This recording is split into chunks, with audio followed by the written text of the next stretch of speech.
What's going on, my fellow Kino Lords? So I recently finished watching Banshees of Inisherin, which is written and directed by Martin McDonagh, and it stars Colin Farrell and Brendan Gleeson. And this is a film that I was extremely excited for. And when I made my top 10 most anticipated films for 2022, I, for some reason, forgot that this film was coming out. And honestly, I'm kicking myself in the head for it because I knew going into making that video that this is a film that I was highly anticipating, and for some reason it slipped my mind when I made that video.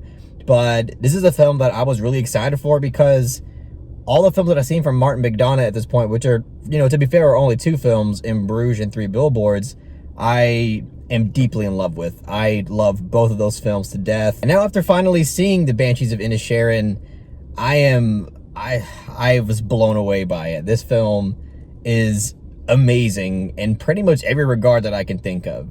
I mean, it kind of goes without saying that the screenplay for this film is phenomenal. And I mean, even though I love Martin McDonagh as a director, his screenplays always stick out to me the most.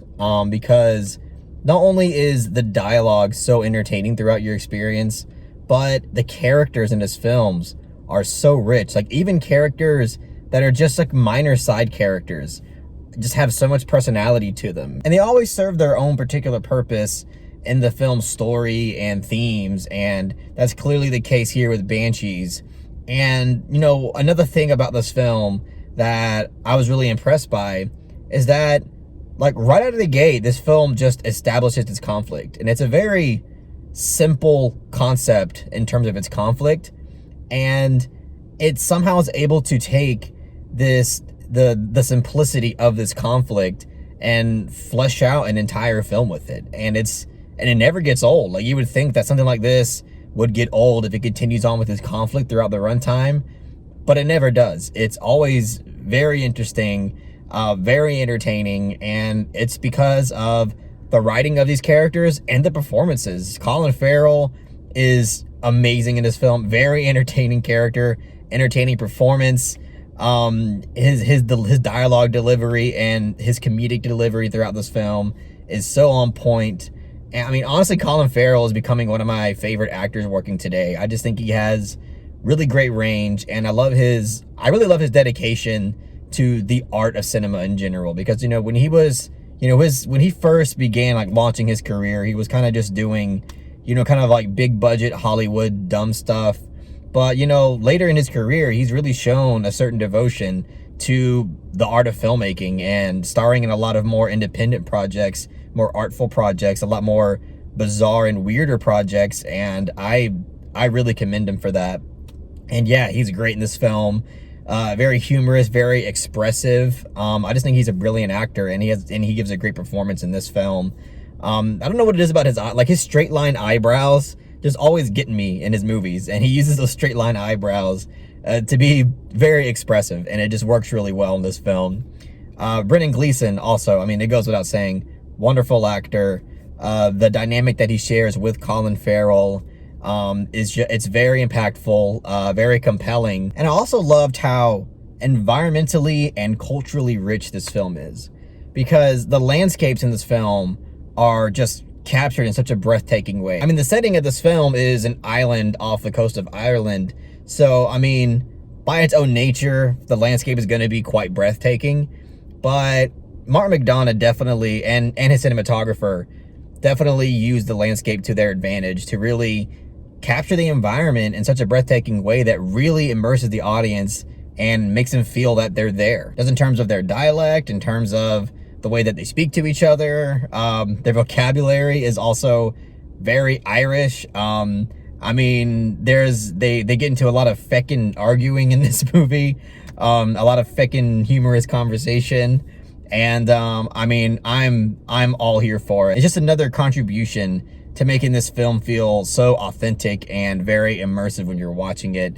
And also, obviously, like, really humorous and entertaining. And I also love the incorporation of animals in this film, most notably a miniature donkey that I just thought was not only, very immersive from an environmental and cultural perspective, but it's just also very endearing. And even though I mentioned that this film is incredibly humorous and is just riddled with laugh out loud comedy.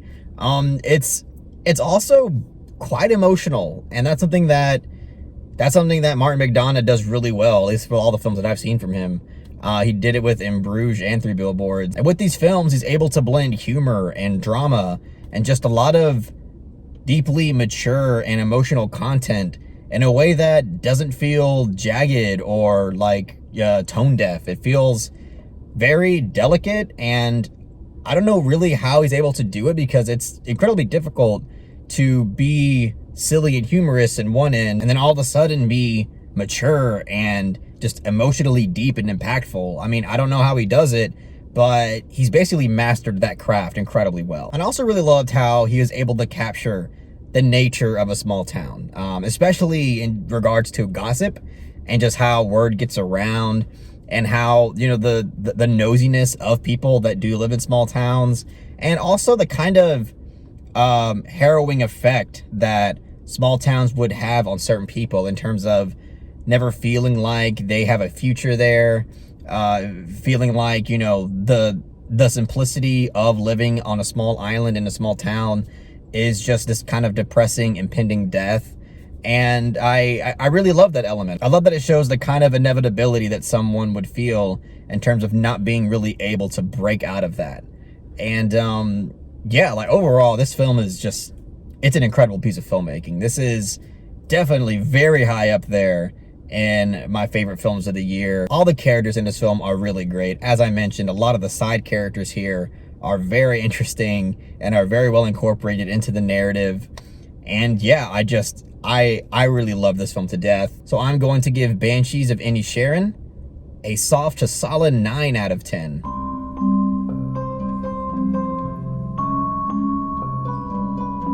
Obviously, I highly recommend this film to pretty much anybody. I think anybody can watch this film and really enjoy it. Honestly, I can't wait to see it again. I'm kind of dying to rewatch it already. If you haven't seen my most recent short film called Solita, please check that out. I'm probably going to take it down in a few weeks, so it could possibly have a chance at some bigger film festivals. I don't know.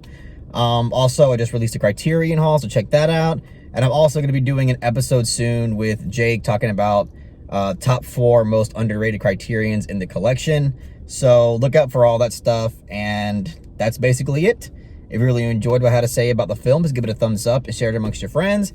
And don't forget to subscribe to the channel to be updated on more film-related content.